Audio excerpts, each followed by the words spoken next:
It's the 30th of May, 2025, and we're back with another episode. We're pumping out episodes non-stop, like back to back.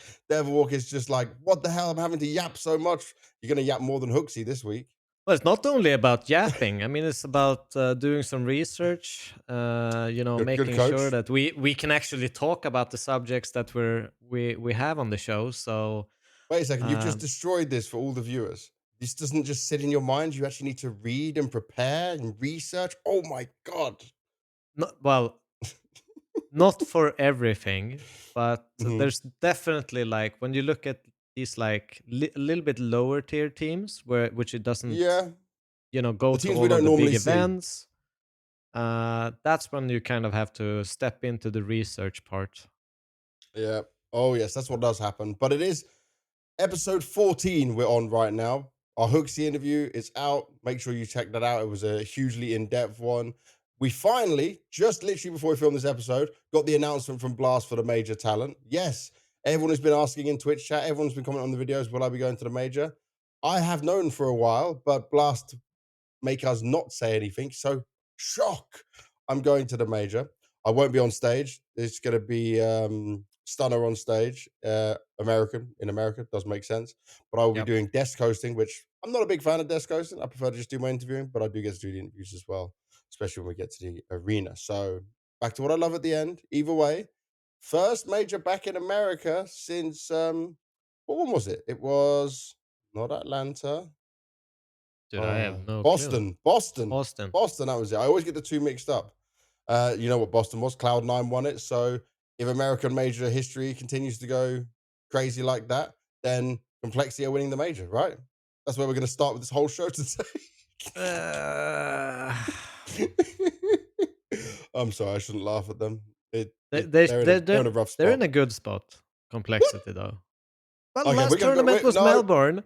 we're gonna come into that later. We can't even go this far into it. I'm gonna You tell everyone can't what we're burn them doing. like that when they just had like a great event. I can burn them and I will burn them, but we'll come into that later. This episode, guys, is specifically for the Blast TV Austin Major Stage 1. There is multiple stages. I'm going to take my equipment with me to the hotel. I will probably force Devil to be awake at times that he should not want to be awake, but that's what our filming schedule is going to be because he's stuck in Sweden. I'm in Yep. Ukraine right now. It is 14:14, but Devwalk, it is 13:14. So any news that comes out after the show, if we missed it, that's the reason why. That's why I always give you guys the timing on it. Let's start with just going through some of the new stuff before we get into the major things. Yep. Krakow, we spoke about this on the podcast. We told you guys this would be happening. I'm just going to lower my monitor brightness as well because my monitor is turned up like I'm playing Counter Strike and flashbanging me in real life. I'm sure people get that quite often. ESL have finally moved it. Obviously, it was rumored they started to call it the Winter Championship, even though it's basically in spring at the beginning of the year. Um, it's going after so long, so much history, so much legacy. You won this as a coach in 2015. You won Katowice. Yeah, You've been there. You've seen it that's right. I mean, 10 it's years a ago. special. Yeah, it's a super special kind of event, especially I think for the kind of the old guard of Counter Strike, Yeah. esports and CS:GO, because I think that's when you kind of started to feel like esports was a real thing.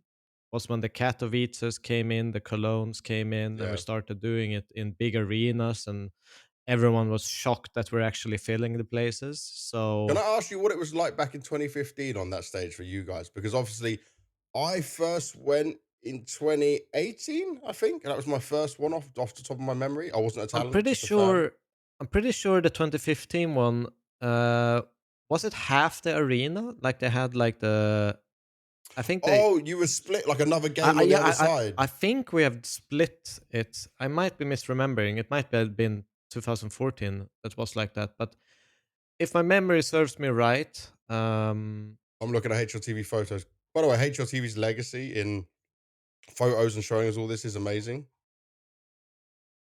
yeah, but because we can actually go it's a through it all. special feeling, you know. It was I think the first time we really started to experience, big Oh, crowds and it was just you. It was just you. It's Counter Strike on both screens by the looks of it. This looks like the same setup we have today. It looks exactly okay, the okay. same. All right. So yeah, you had a full arena, bro. It was unbelievable. I think it's one of the most powerful memories I have. is going up on that stage. I remember that Oh, the look at you! actual like You had your suit jacket on as well. Suit jacket, Coach Devilwalk. Oh, we're yeah, gonna bring up it some of was these a photos. special thing because it was so loud. You could like literally feel the roar. The mustache Um, from Devilwalk as well. yeah, Goatee into the beard. Oh, and yeah, it was incredible. It's not really possible to explain how you feel when you end up on a arena like that because yeah. you're both hyper focused for the game. Mhm. So you always have something to kind of focus on. You don't lose yourself in the environment, but Yeah. it's a powerful moment. It's definitely like thinking back, like cry worthy, like how But beautiful of a moment it is I'm to glad you see said that. esports kind of grew from what was 2 years prior considered a Yeah. dead game to them filling arenas was a pretty mighty kind of upward Rise. swing of it. Yeah, Yeah, yeah. And this was crazy what you were explaining there, right? Obviously, I have never played on a stage like that, but I am the one hosting. And I remember, for example, when Simple won the major in 2021, it was my first time ever doing stage hosting. PGL for some reason gave it to me to from interviewer to stage host on the first one back. It was a packed out Swedish arena or yeah. Stockholm I arena, went right? there. And it was insane because it was the first event back after COVID. I remember when Sasha won, he grabbed me and we're jumping around on stage because it was like the unbelievable moment that it finally happened for him. And like, I had tears in my eyes. I'm trying to fucking host and talk about what's going on. And I see how happy they are. So just how happy players are. I almost cried as well when Carrigan won it because oh, this is a crazy story. So, and I think it Antwerp. was Twiss and Rain's wife were stuck by the security. They wouldn't let him through, and obviously the players didn't know what to do. So I went forward, told the security like, "No, you can let these people on," and then they all got to have their moment with their girlfriends or wives. And bro, I was sat there. I just left the stage. I was like, "This is obviously it's their moment, right? I've done my bit. I've done all the interview." But I was like, "Oh my god, look it's," and Dude, it was just magical.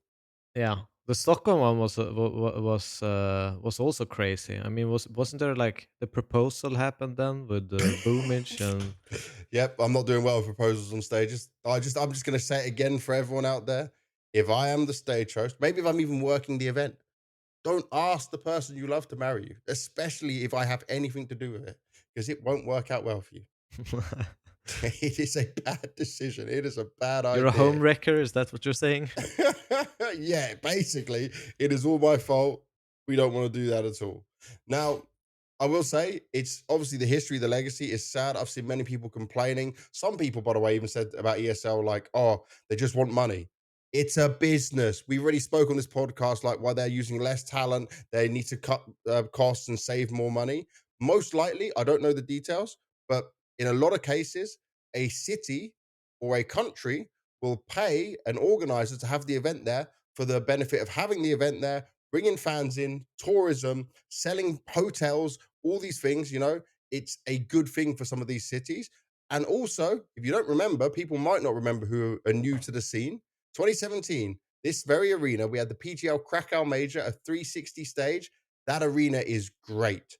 I Yeah. was there. Back then, I was a journalist, not even a talent. I was just doing like news reports for Unicorn, a German-based company. Oh yeah, I remember them. Yeah, and it was a great event, and that's gonna have more seats in. It's gonna be more accessible for people to get to.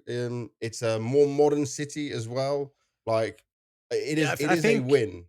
I think all credit to Katowice as an arena and city in kind of the esports history books. But Mhm. if we're honest, it was a place kind of weird to get to. Not a lot of stuff in that city. It basically had the arena, and that's kind of what I know about it. Yeah, I think it's also a good time for esports to level up in a way. And going to Krakow, as you say, it's going to be easier finding both hotels. places to eat, and Logistically, it's just better. like it's yeah, all of it's improving if you go to Krakow, right? Yeah. So I think it is time to do that.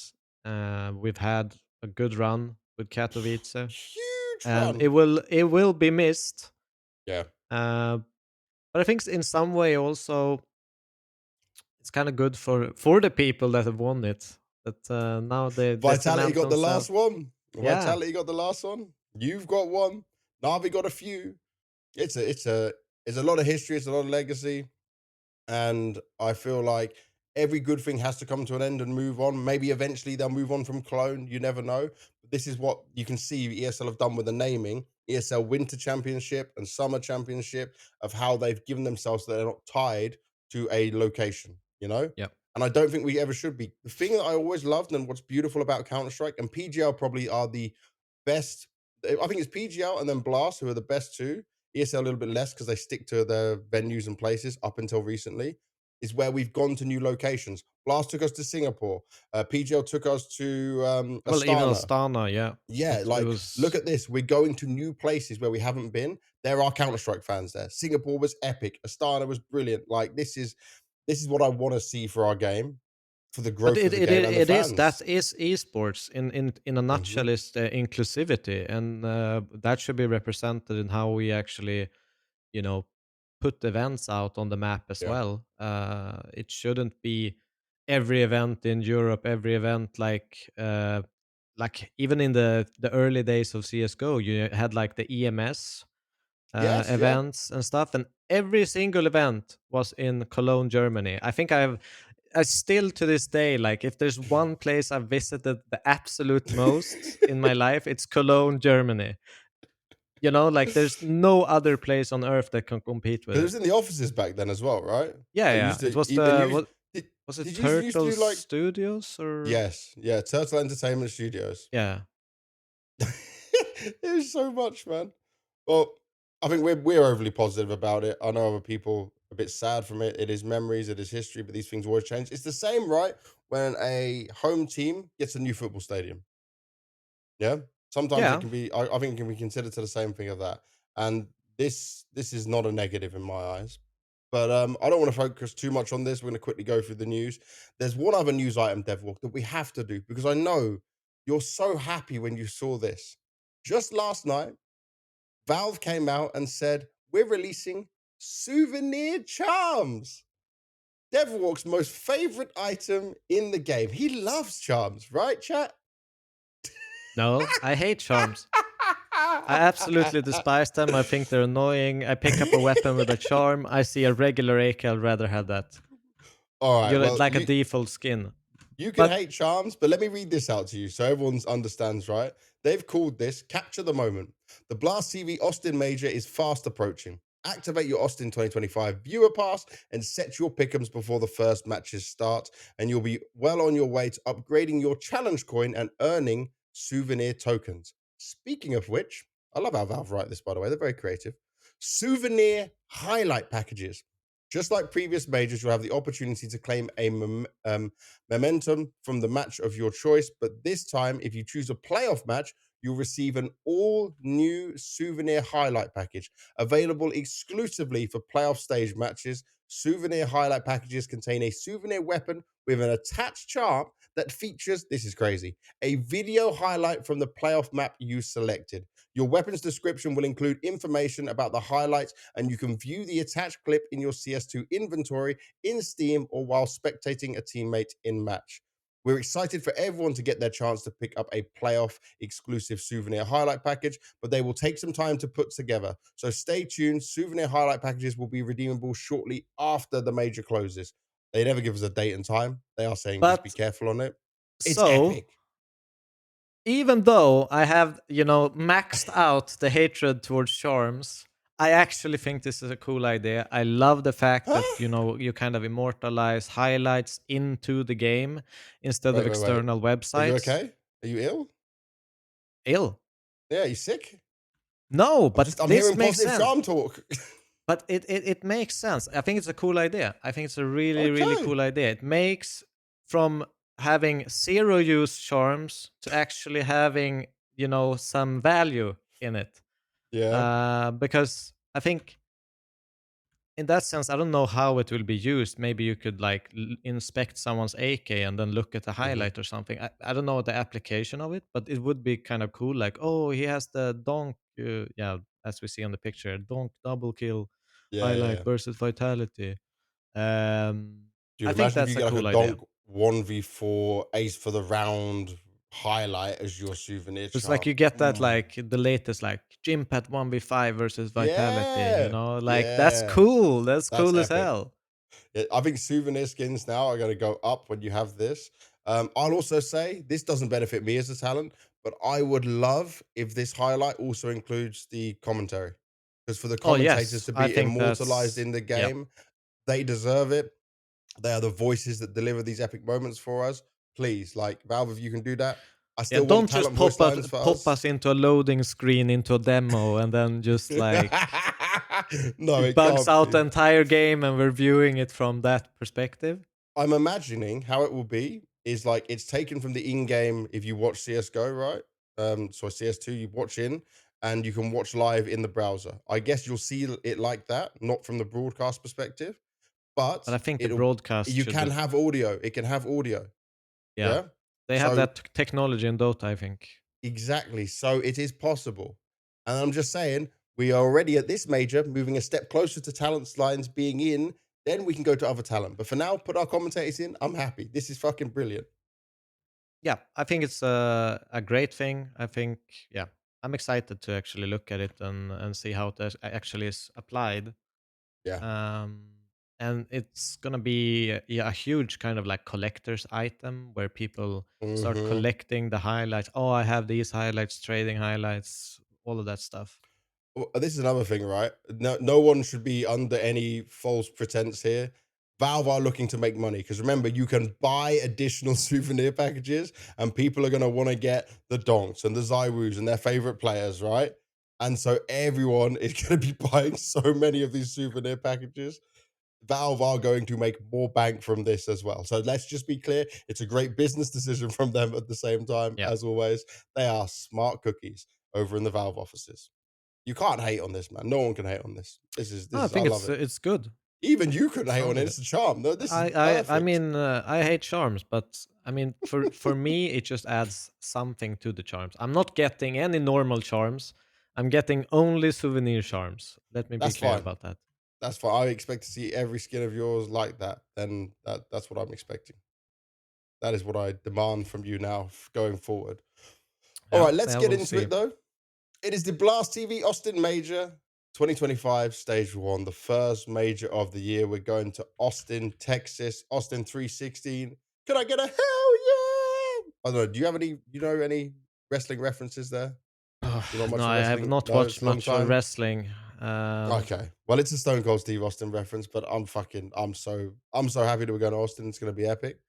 Um, we'll quickly go over the format. Most people should know the format, but for anyone that is unaware, 16 team Swiss system from the 3rd of June to the 6th of June. Rounds 2 to 5 are seeded using the Bukol system and teams' initial seeds. Elimination and advancement matches are best of 3. All other matches are best of 1. We do hate that. We do wish it was all best of but 3s, but this is they how it still have works. this kind of weird seeding system with 1 to 9 Yeah. and yeah. It's not a great seeding system. That's true. I mean Um, debatably it makes being a good seed bad. yeah, So, yeah, I it's don't not know. a positive seeding system. It's not like 1 to 16, for example, which would have been made more sense. Yeah. Anyway, the top 8 teams proceed to stage 2. Bottom 8 teams are eliminated. There's a lot of Counter Strike that'll come your way. What we're going to do here is kind of start with going over the favorites, then give us some of the dark horses not likely to succeed. Then we're going to go into each and every team and give our thoughts on them. I've spoken to some of the teams and players. They've also done a lot of research on it. Take this podcast episode as your ultimate guide to what to expect, what could happen, what could go wrong. And then even we're going to bring you a tier list. We've never done a tier list, but we're bringing you a tier list because people love that. People actually love tier lists. So that's what Yeah. we're doing, Devil. So That is what we're doing. let's look at the favorites in here. Yeah. I want to pick Yeah. just 3 favorites, and yours can be different to mine. All The right. favorites to do very well in this.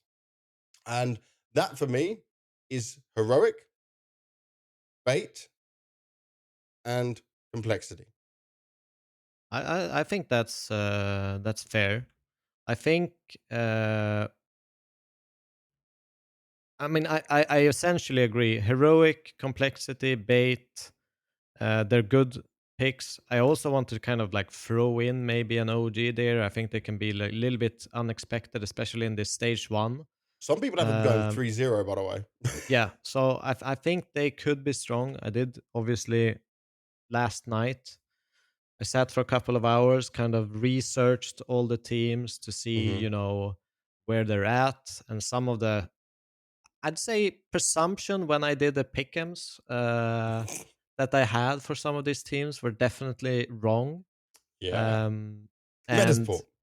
Metasports is one. We'll come to that later, but even like Tyloo, Linvision, some of the Asian Hmm. teams, some of the Brazilian teams done really, really well in the region. Wouldn't necessarily put them as a favorite just because of the kind of unknown entity of playing in a region where I don't watch many games, and you probably don't watch many games. Bro, very few. Uh, Very so few. it's hard to know where the competitive level is in Yep. those specific regions for us. But there's definitely clear favorites in heroic OG, bait, and complexity. I think wildcard could also be thrown in there as kind of a wild card Yep. into that favorite list. But I would agree with the favorites. Yeah. Yep. Okay. And then some dark horses choice in there. So these are teams with the potential to upset and do well. I feel like Tyloo, a lot of people have going through because of what we saw from them at EPL. But I feel like there's still a dark horse in this because pressure has been known to get to them, and that's when they can struggle. I feel like another dark horse is someone like Namiga because result wise, they don't look great. Some individuals can look strong. Pressure is another thing they're not used to experiencing, and just the level of opposition they can even lose to sometimes is a bit crazy. But I feel like they have some of the right pieces where they can do damage. And Yeah, then this one you might not expect, right?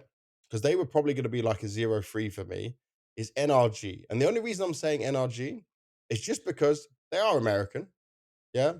They could have some magic in there. There is Bro. He's got some European magic they can add to it. But like they have a very Nitro experienced experience. in-game leader, and Yeah. I think that's definitely something that could kind of push them in the right direction.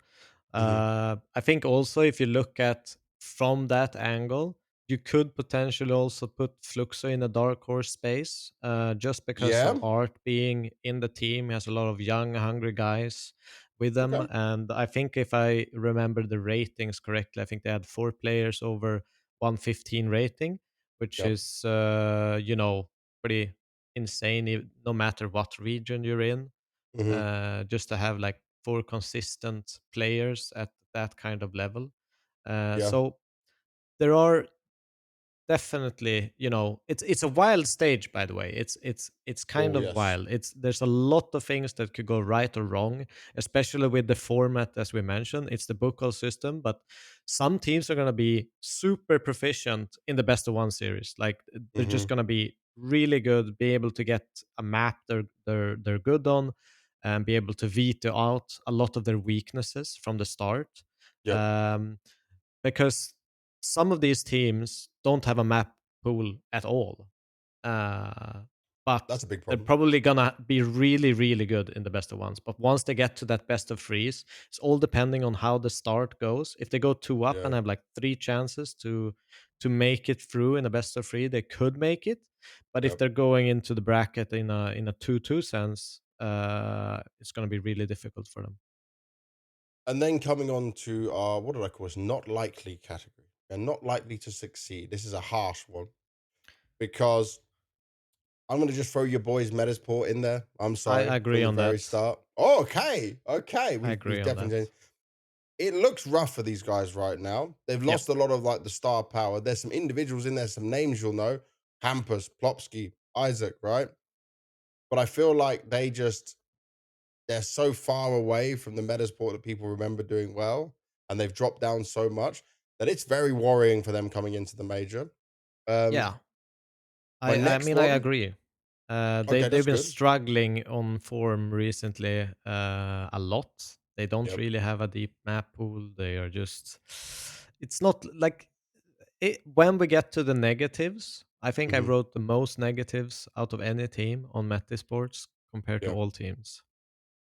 that's crazy. Now, the next one is what team most teams or most people have as their 0-3, Chingis Warriors. Yes, they are from Mongolia. Yes, they've got some individually skilled players in there, but I don't expect them to fare well against this level of competition. Even if they come up against a Metasport or someone like that, they might be able to get a map, but I don't think that this is not their time to shine at the major. They just don't have the experience or the caliber. Yeah, I mean, maybe they'll get some coaching from their Mongolian buddies in the Mongols. They did play a lot against them when they were at Blast, both together. Yeah, but Yeah. they probably are like practice partners to some extent Yeah. as well, and they're probably giving each other tips, kind of. The problem the other Uh, Mongolian teams have is the Mongols are never in Mongolia, and when they are in Mongolia, they're spending time with family, so that transition doesn't work so well. So that does become harder for them. And my next not likely to succeed, and I know I'm going to get some hate for this, and I actually want to see this team succeed, is FlyQuest. FlyQuest actually look at ranking, look at sometimes they can do some damage at international events. Yes, I'm a big positive person around Regali. But I don't think when they changed Dexter out, it was the right time to do so. I don't feel like this team has a chance of making it the way I would have believed if Dexter was there, but I'm happy to be proven wrong. You might not I even agree mean, with me with this the one. This the is my wild, not likely to succeed the pick. the the one the one thing speaking for them is when they added this Netic guy, they Yep. didn't have many days or weeks to practice with him before going into their first couple of events. Yep. So they now had, I think he joined like 2 months ago or 2.5 months ago or something like Hmm. in along those lines. So they've definitely had more times to kind of both get uh, new in-game leading kind of up Yep. to par, and him kind of incorporated into the lineup a lot more. So that are the Okay. things that could speak for them, but it's hard. It's just guesstimation at that point. It's Hmm. nothing that we can see through events or see through matches that it actually have happened. Okay. Now, this is where things get hard because we're going to go into some detailed. This was our little idea of like who might make it through the dark horses, what can happen here at the major. But now we're going to give you some details on each of the teams and our thoughts on it for you guys to get a bit of insight overall on what could be happening. So the first one is complexity. Now, at the beginning of the podcast, I said I'm not so positive about this situation for them right now. You said result wise, right? It's looking okay. This stage should be fine for them. If they get the full 5-man team to America, then I believe Complexity can 3-0. Yeah. If they have Junior and Hulzerk's not coming, which still isn't announced, by the way, all that Messioso, who's the general manager, said was, I just got it here. We have 5 eligible players in USA, so we can play this major. But the last information was that that was going to be Junior standing in. He is registered as the sub. Yeah. And so it's not guaranteed that Hulzerk's going to play because he had some visa issues. That's a worrying sign. Junior not doing the same kind of things as what Hulzerk would do. Yeah. I think the one thing that is really, really sad for them is obviously that whole Cirque last event. He was amazing. We saw a couple of clutches, some like really high elite tier 1 level plays from him. Yep. Um, and uh, and Less losing angry as him, well.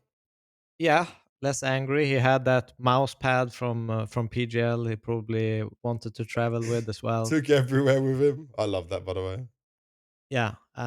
So there's definitely a downgrade, so to speak, for them.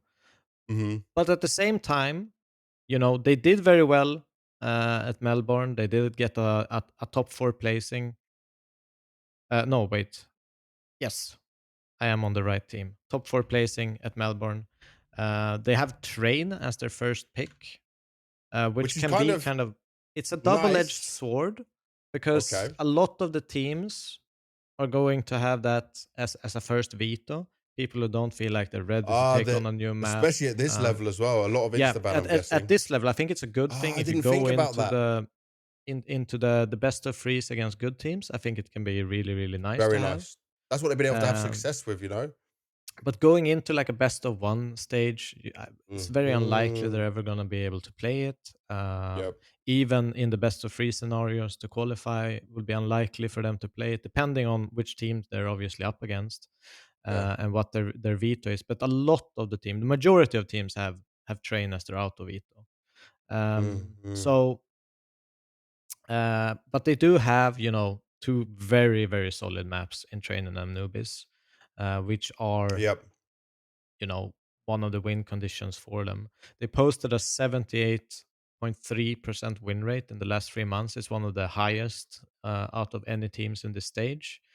Okay. Um, but yeah, the cons I did say Train being their first pick is a little bit of a question mark. But it's also been like over a month since we last seen them play. Yep. So, and I look at just giving you a little bit of their map win statistics in the last 3 months. Mhm.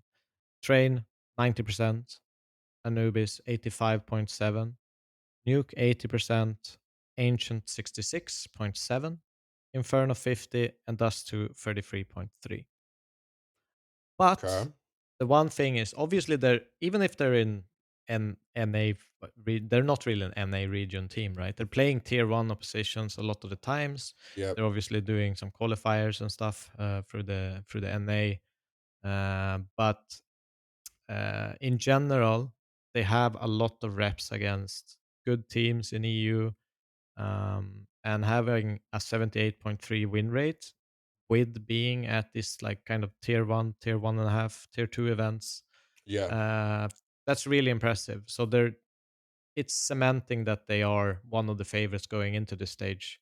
Looking at the stats, how they played, Mhm. but the big question mark, as you say, is Hulzerk versus Junior. How is he going to fit in? Yeah. And how Because is by the that way, dynamic going to change? the most impressive part I've seen from Complexity over this recent times was where JT changed himself to back to some more active positions. Sixy was able to step up. Nick X is performing reasonably well, but whatever changes happened, obviously Elise going out for Complexity was actually a positive for Grim. He's just gone Yeah. further up. But like JT and Grim have seen the most improvements. Sixy has been good. And then Hulzerk just not raging as much. I felt like they've just hit that stride of having like a good formula where you can work with it after being, by the way, beaten down at the beginning when they lost to Liège at so many events. They came back. And then it's now like, I'm not a junior hater, but you're still not Halter. You're still not going to be on that level. And you have been farming NA teams, which might be fine at this stage. But But how much does him coming in change their game, the way he plays in comparison? I think one of the biggest things or criticisms or whatever you want to say about Junior is he is incredibly good when he gets a little bit extra time, Hmm. where he's not punished as efficiently. But once it came into like, so he could probably do really well in this stage one event and actually progress them through. But once you get into the bigger teams, if you would face like a heroic or OG or someone like that in this stage, he's probably going to Yeah. struggle a little bit more because he would always get punished. He would get a kill, he would miss the most obvious shots, and he would be crazy in these kind of chaotic scenarios. That's kind Yeah. of how I remember Junior, and I haven't watched him, to be honest, since he was in the tier one scene. Yep. He was very young at that point, so I'm sure he was had reflections and tried to improve himself, but that's Time to grow. kind of up in the air. So I hope the best for him. He's a good guy, good kid, or I just want to know who I'm going to whatever be you want seeing to on say. media day, man. Yeah. Well, I look, want to know. I just want to know. I want to. we will know when you know, I guess. Yeah, yeah. I've messaged Grim. He didn't tell me.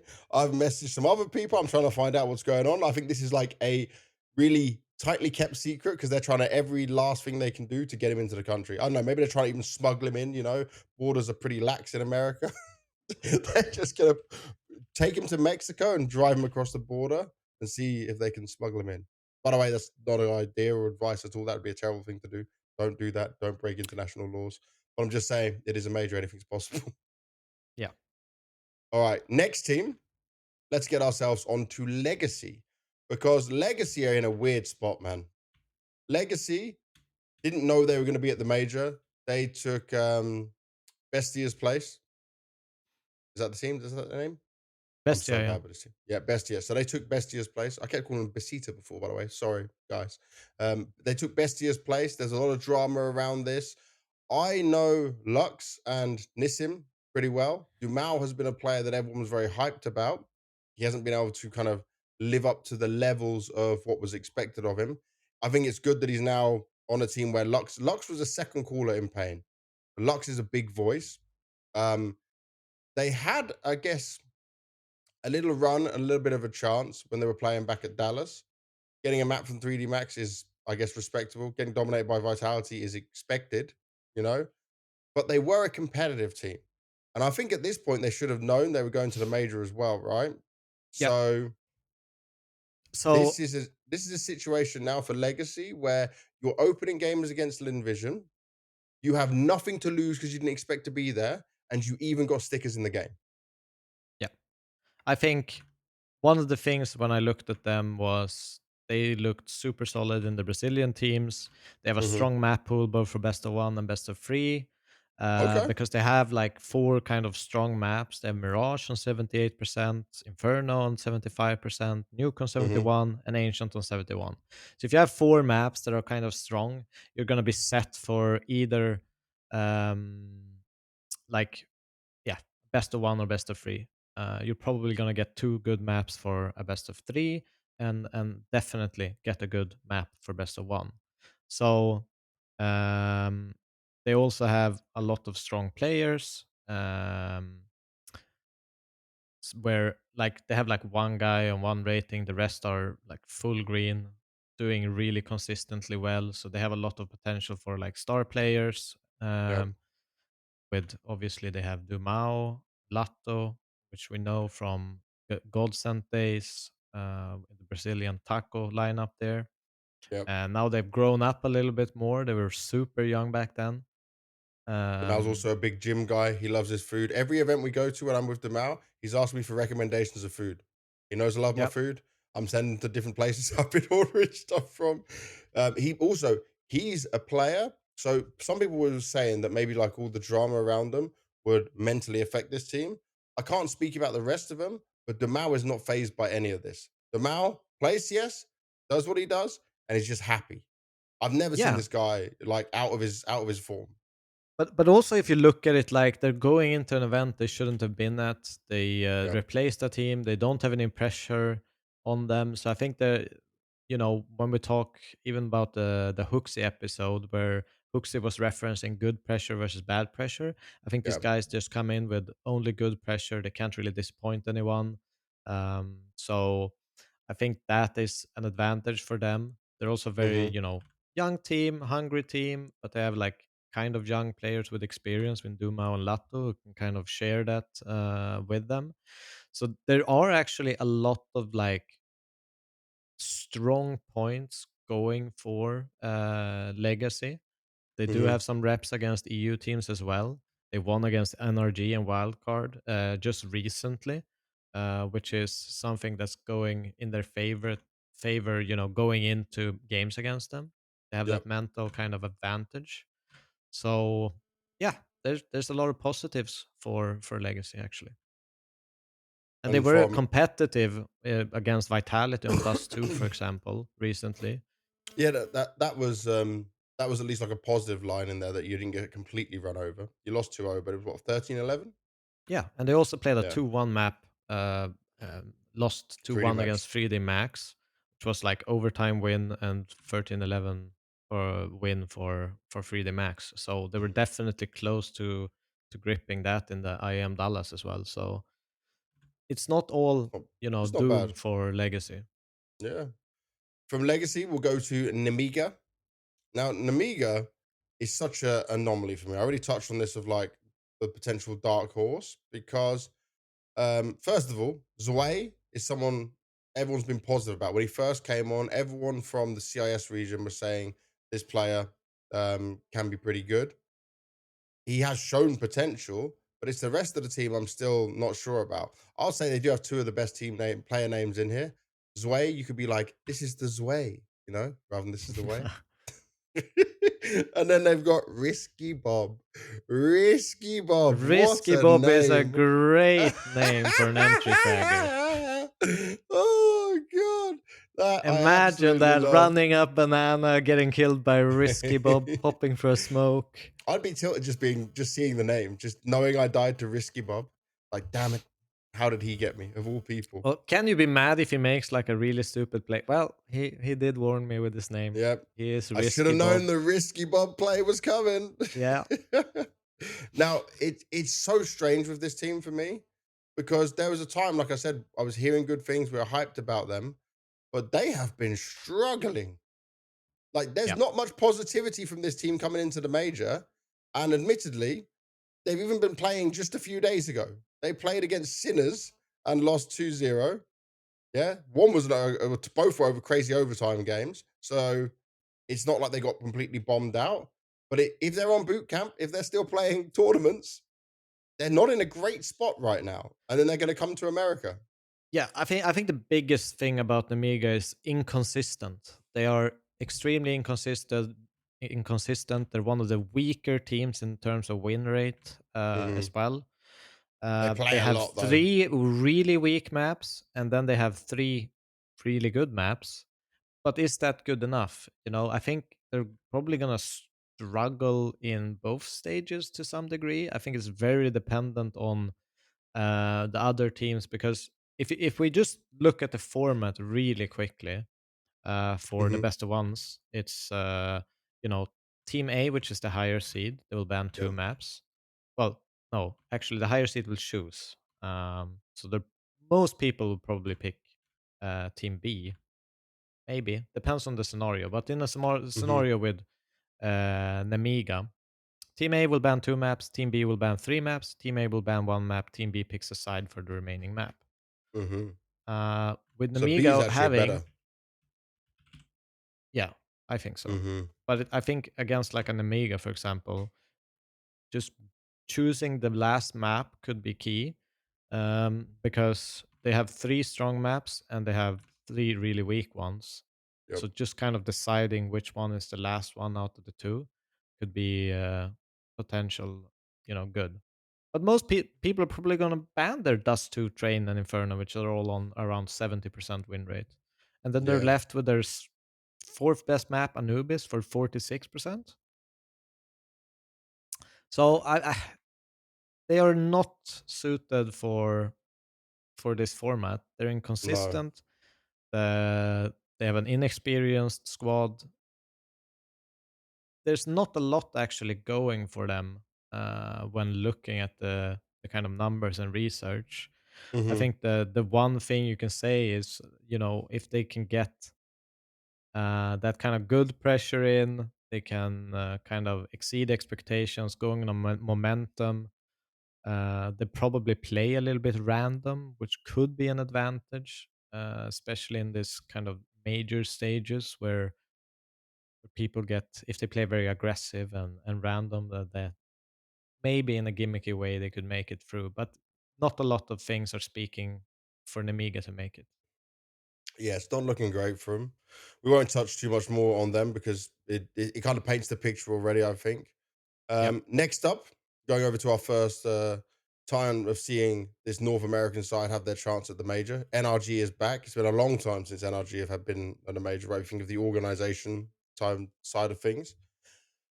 I'm still I want to be positive about them when I see the names. I like Nitro. I remember OC. Hex had his moments on EG, even so did George. Yep. Bro, obviously from the Astralis, he kind of got a bit screwed over in the Astralis days. Making a major for these guys is obviously a hugely positive step. Daps is also the coach. Yep. Daps has a lot of knowledge, was an in-game leader himself at the highest level, gone into this coach role. I have I think coached he him can as work. well. Oh, have you? Yes. Was that the Optic days? Yeah.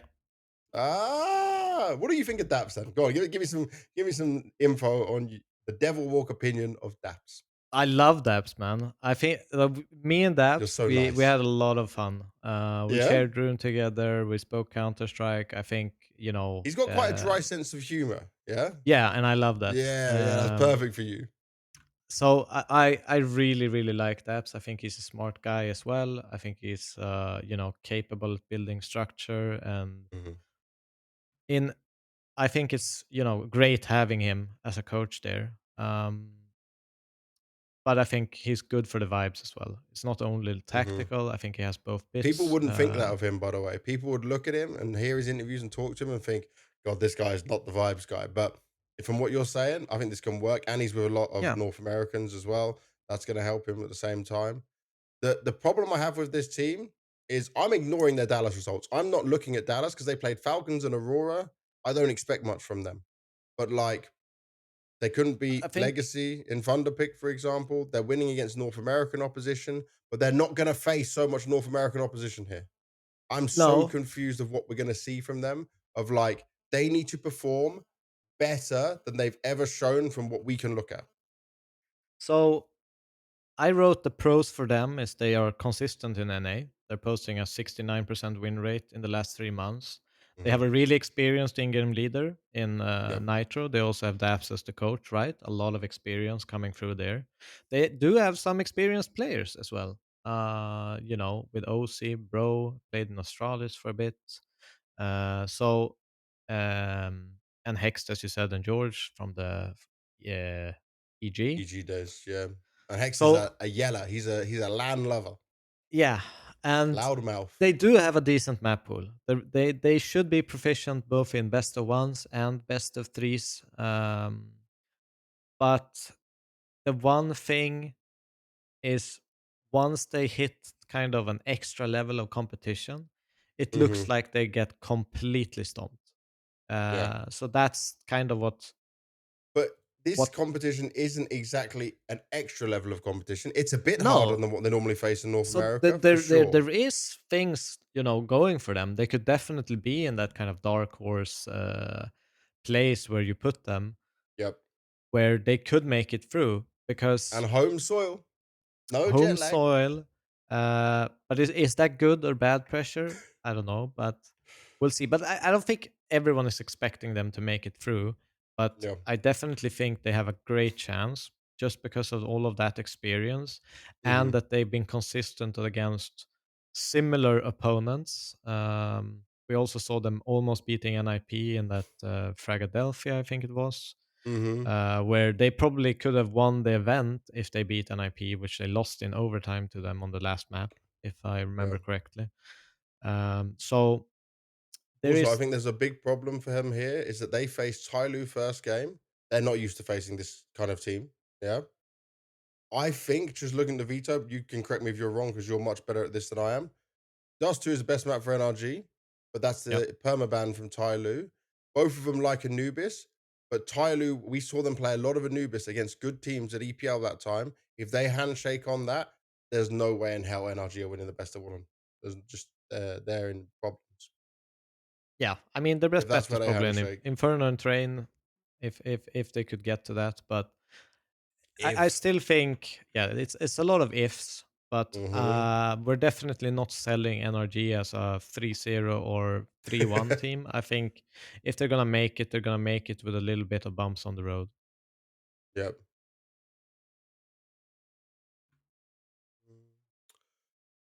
I would say that after that, right, for Yep. NRG, if you can get away with a 1-1 on the first day, there is a chance.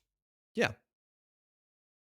But I think also, just to like reference, this is an incredibly hard stage to predict because there is so many teams. We have like a couple of favorites, but then the rest, they're pretty close to each other in level. It's not like there's huge gaps between one or the other. So a lot of things can happen, and especially with practice, a month's practice, how efficient are people going to take it? How much Yep. work have they done? Motivation can be a key thing as well, where some people and teams can be extremely down during periods of times when they're just grinding these online cups, and then all of a sudden they get this chance and they're just putting their entire life into it. So there's a lot of these like small aspects that the data is not going to be able to, tell us how they are responding to getting this ticket to Dreamland in some way. So a lot of things and unexpected things always happen in these stages at majors. So Yeah. there's always a chance for people. All right. From there, we got to look at your favorite team of all time, Metasport.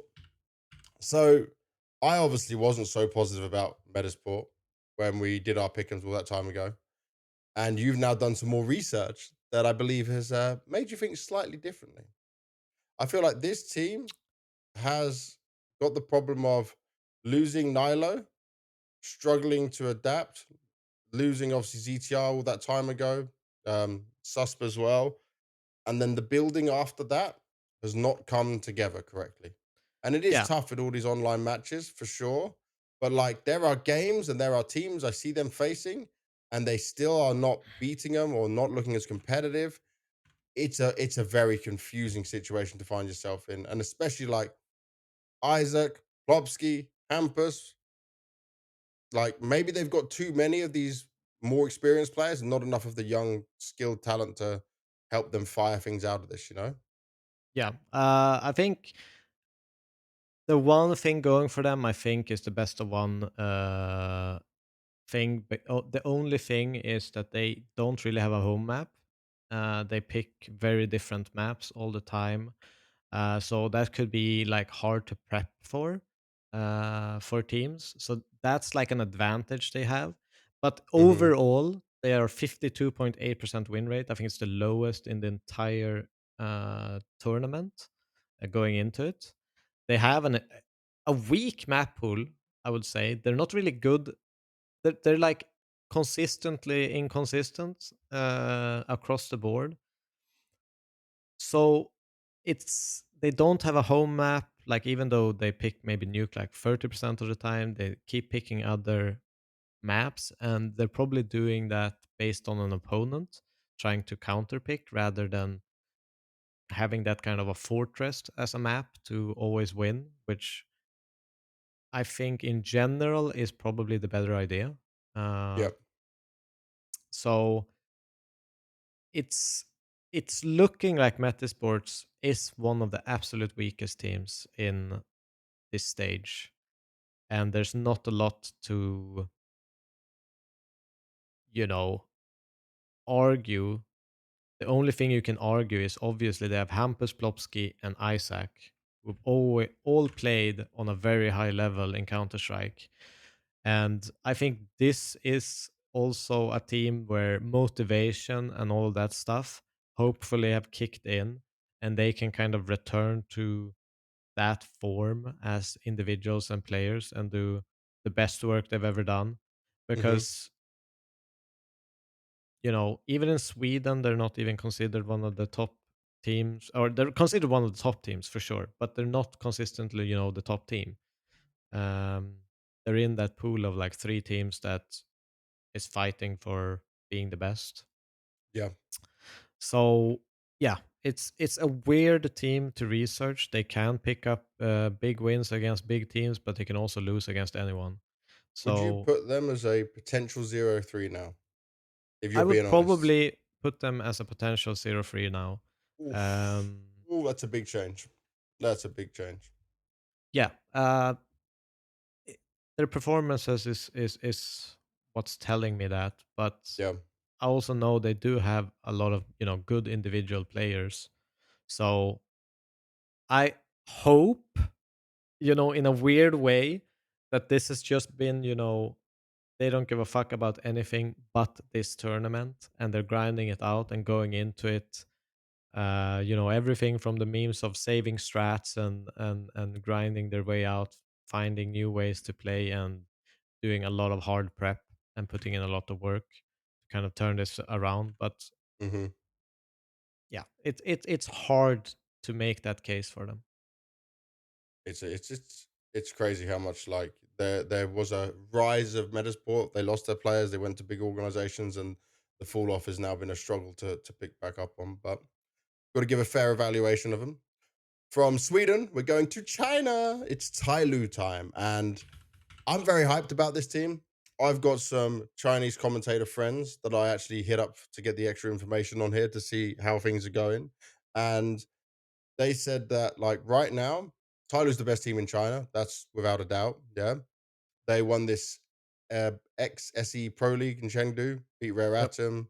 Obviously, Rare Atom and Lin Vision are probably their biggest competition. But the most important one is the Hero Esports Asian Championship League because FlyQuest, Rare Atom, and Lin Vision were there. And they only dropped a map to FlyQuest. They played FlyQuest again and then 2-0'd them afterwards. This has been dominance from Tyloo. One of the things he noted was that right now, G is a big boost of the mood to the team, even when things are going badly. He's quite emotional. We've seen it on the interviews he was doing with Stunner back on Pro League, but he wears his like his heart on his sleeve. He understands how much it means to them to do well and perform. And I guess part of them have seen what like the Mongols have done, yeah. And now they want to do that for Chinese Counter Strike, which after the Shanghai Major and even just after COVID, by the way, the audience and the fans and just the love for Counter Strike increased so much. Like people thought Valorant would go out there and the Chinese people would be wanting to play Valorant all the time. They'd go away from CS because obviously the CS scene was kind of in a bad spot, but Yeah. CS is on the rise. It is majorly loved and watched. The fandom is crazy out there. The Shanghai Major and what Perfect World did was incredible for that. And now a team like Tyloo is back on the rise. I have zero concerns about this team going through to stage two. I am No, so confident with them. It's incredible. I've they never been this look confident for a they Tyloo look either. like a beast right now. Obviously, there's a lot of teams in this competition that they're consistently beating, and they are Yeah. still in, like kind of, it's FlyQuest, it's Lin Vision. Like you said, they're dominating, but we've also seen them do well when they have gone to big events like the Pro League and Hmm. stuff. They can surprise big teams and play well and push them to the limit, which shows that they have a consistent play style. I don't think they're really running that much gimmicks and stuff like that. It's more about them being good rather than maybe when you play a face it game and people are just strafing out mid, killing you all the time. I think that they're a smart team. They're consistent in Asia. They played top teams in March. The only con is most games have been in the Asia region, but they've been the top dog there. I can't really. They have a good map pool. They're well suited for this format. Yep. So there's a lot of positives going in for Tyloo. There's very few negatives. It's crazy how Uh, little negatives there are for them. Did you have any? Did you come up with some? the only negative I had was most games were in Asian region, and Yeah. that's not even something they can control. It's No, it's no. it's it's kind of like it's a very weak con to Yeah. put in there. If But I'm they needed to have honest, one. You needed to give them yes, something. So I if that's needed the to put only one. something in the column. Like but yeah, uh, it's a incredibly strong team, and definitely in after doing research, looking at them, Yeah. they're probably one of the favorites uh, in this stage. Now, the next team, mate, it's a love-hate relationship I have with them. Bet Boom.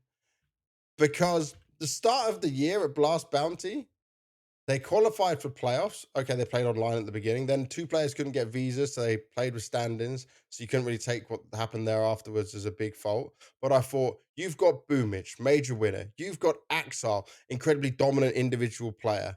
Like Zorte can still do some magic. Magnachez is pretty good as well. Siren, I have the biggest questions about. Like, I actually think if they just change him, they can improve this team a lot, but it still hasn't happened. I'm kind of sat with them right now, though, where they're not living up to my expectations. And I believe the Boomage can fix many of the problems. I believe a boot camp or whatever else is needed that they can find success. But something doesn't seem to be clicking.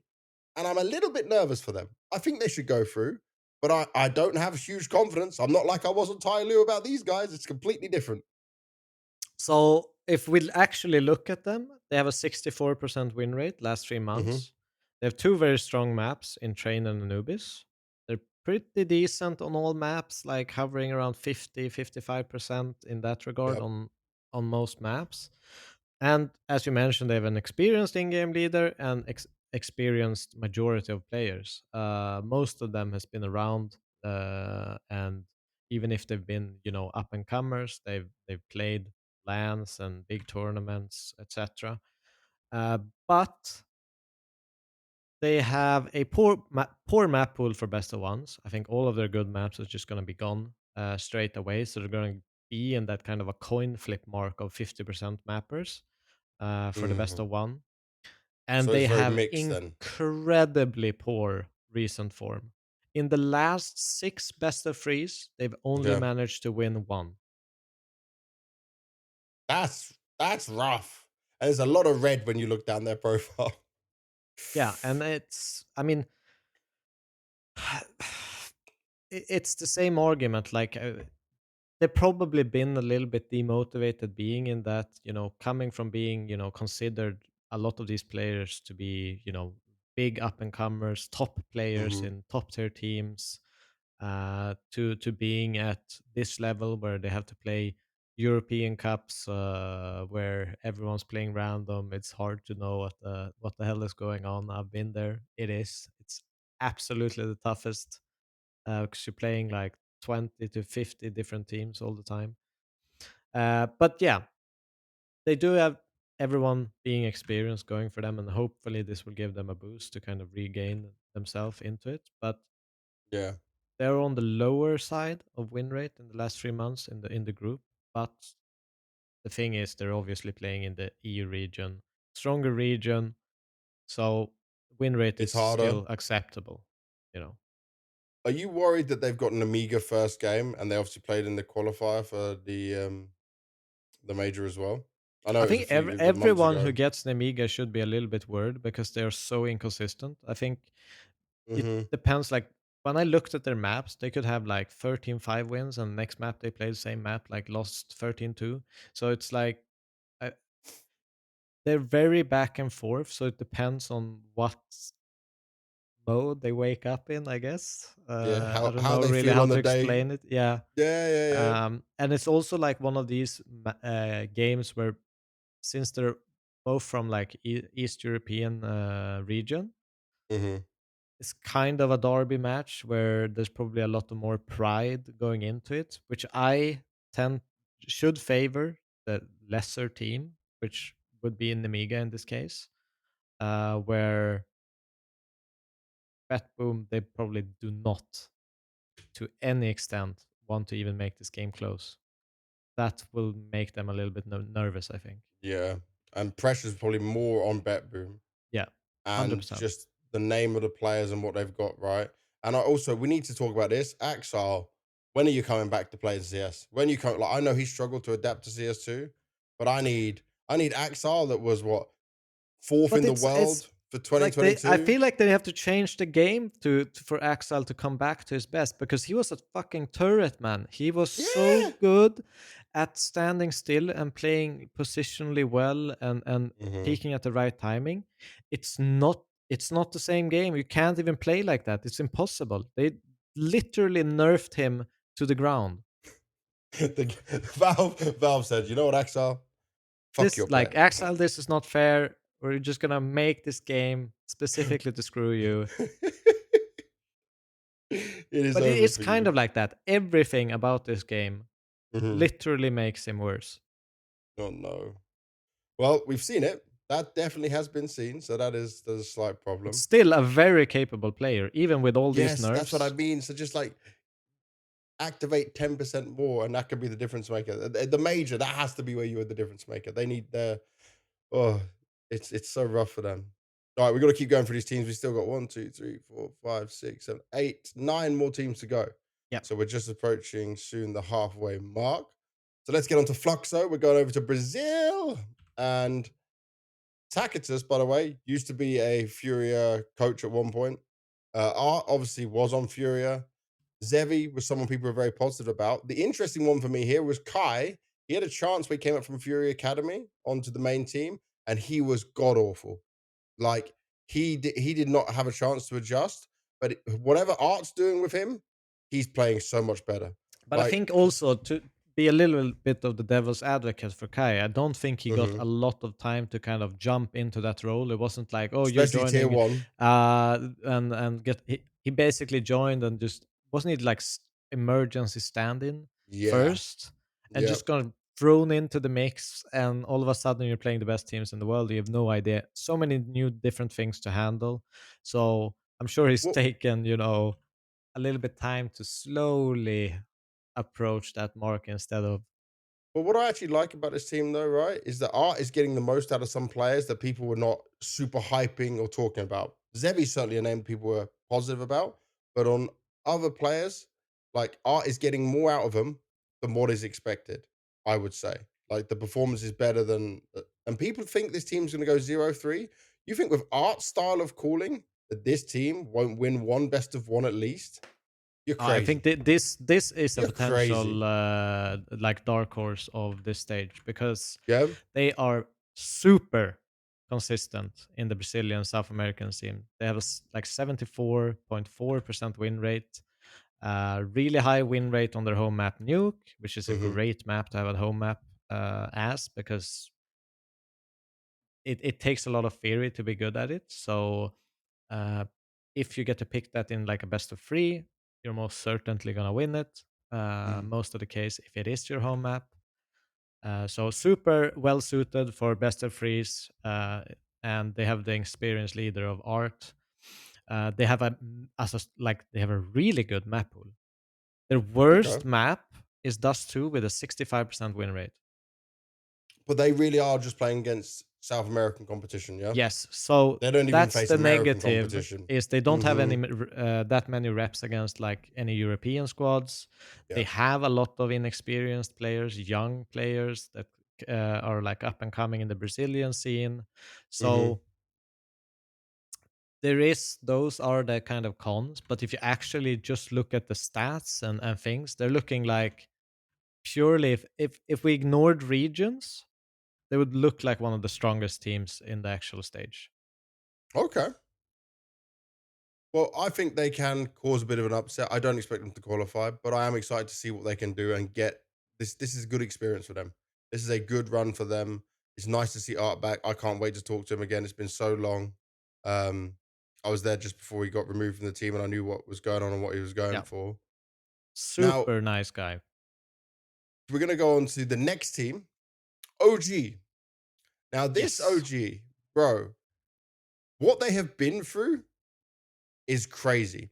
This was a team, by the way, that had like one Danish player, two Danish players at a time, and they would always boot camp in Denmark back in COVID times. Um, they have rebuilt more successfully than I think their rank shows for them. They lost a lot of good players. Yeah. They lost Heavy God. They lost Flames. They lost Valdi, Alexi. Like the rebuild, they lost Dexter. The rebuild that this team's had to go through is crazy. Yeah. Yeah. Most of their players, other than like Keto, Regali, and Nexius, have gone up to other teams. Then I'll say this: Nikodos, me and him know each other very well. At one point, I even called him a fraud AWPer because his rifle was so much better. He was rifling sometimes like a beast. But within this Danish team, he is doing so good.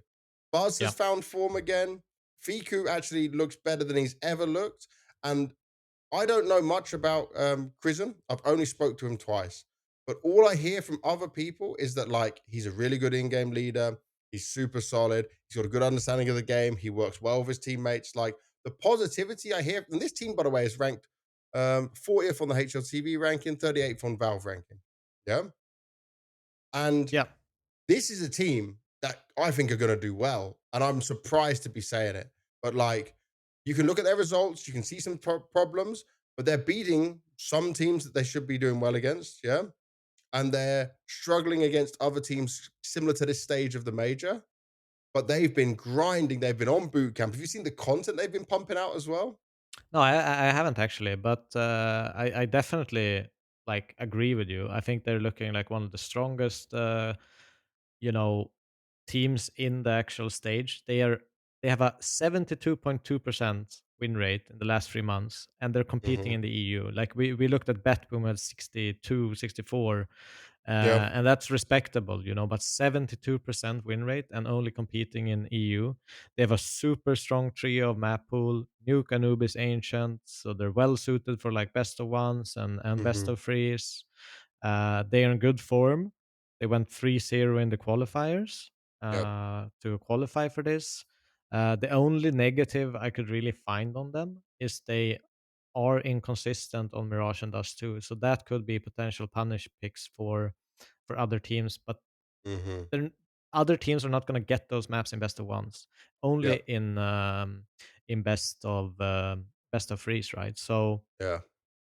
So they everything for the to the format, to the maps, to their form is looking on the up for them. So there's nothing really saying they wouldn't make it through.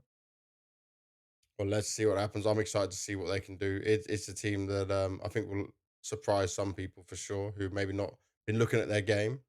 Next, Yeah, we come on to the Australian boys with Regali of FlyQuest. And I already said, as a team that might not have a chance of making it, you obviously already said that the fact that like Netix has more time on the team right now. yeah. I I didn't think agree with the Dexter kicking for an example, but it's a this weird has thing to be where because they this, show up. yeah, it has to be, and it's weird because I think the only two positive things they have going for them really is that their losses are against really good teams, Hmm. um, and Two losses to they Tyloo, had FaZe, a Spirit. lot of reps in this kind of tier one, tier two events, and now they have more time for is it Insus the in-game leader now? Yes. And bringing in Netic, right? But if you actually look at just the stats and how they're doing, without that context, they're looking like one of the weakest teams in the tournament. They have a 50% win rate in the last 3 months. They have an Hmm. extremely weak map pool. There's like they have three maps above 50%, and one of them is their first ban. Mm. So they essentially have two maps above 50%, and it's on 53 and 60%. That's like It's kind of rough. I didn't see that. it's looking really bad from like the actual stats page perspective and that. But it's only But stats, this doesn't paint the full picture. it doesn't paint the full picture. They had obviously when they played with Netic, they just thrown him in recently. They changed the in-game leader, so a lot of that will be kind of skewed because of those moments. And they shouldn't be like one of the weakest teams, but this is purely like based on looking at their page and the stats. Hmm. Um, that's the only thing, and there's not a lot to actually say. They haven't really played that much since that kind of opening tournament with Netic and Incest in-game leader. So it's going to be very interesting to see if they've cooked something up. If we I'm look at like interested about their their boot camp, for example, because yeah, they if they used to boot change their camp a lot map in pool, Serbia. Yeah. yeah, Regali was doing his visa problem, like getting his visa to America because it's different for Romanians compared to most Europeans. So they still need to apply for one. It did get approved. Regali will be there. But now for me, it comes down to how much time were they able to boot camp in Europe before, like sneaky boot camps. When did they come over to America? How did they get ready? And I want to yeah, pinpoint Liaz a little bit.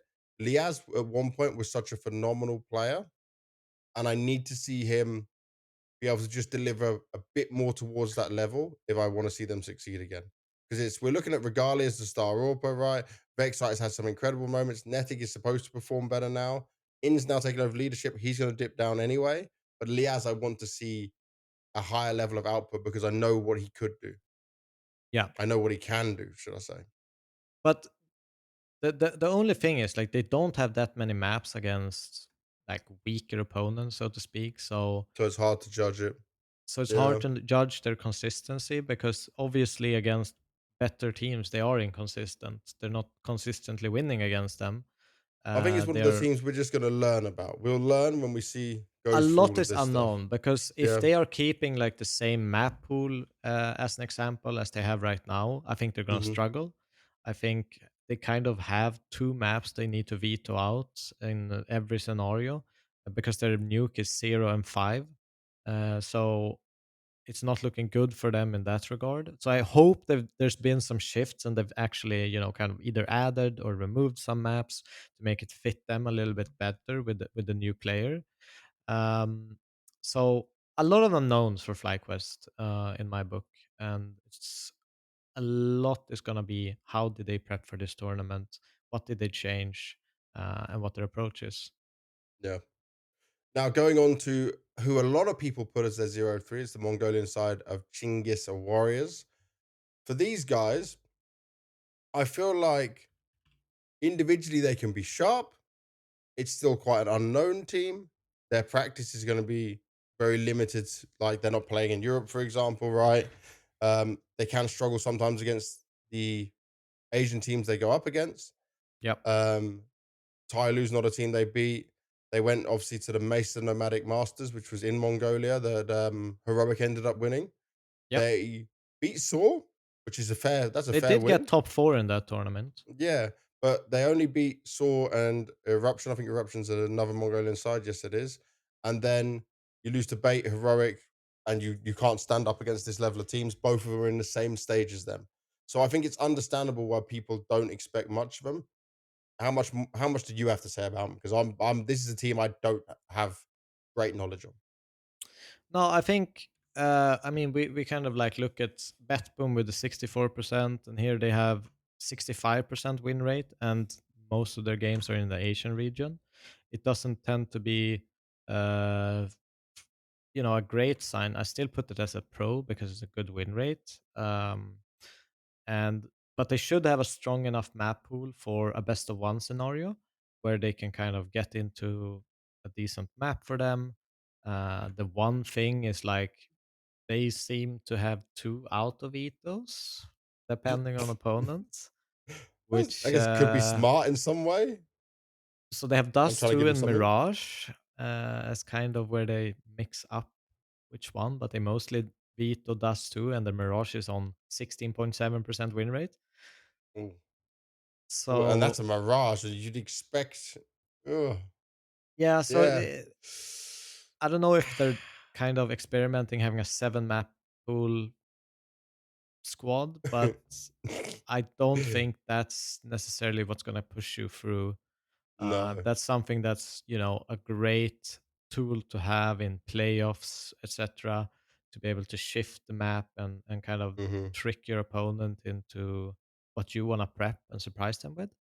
Yep. So for this stage, that doesn't really apply. I think it just makes them a little bit weaker going Okay. into it. So I think there's a lot of potential punish picks for best of threes, but if they're gonna shine anywhere, it's in the best of one stages in the opening games.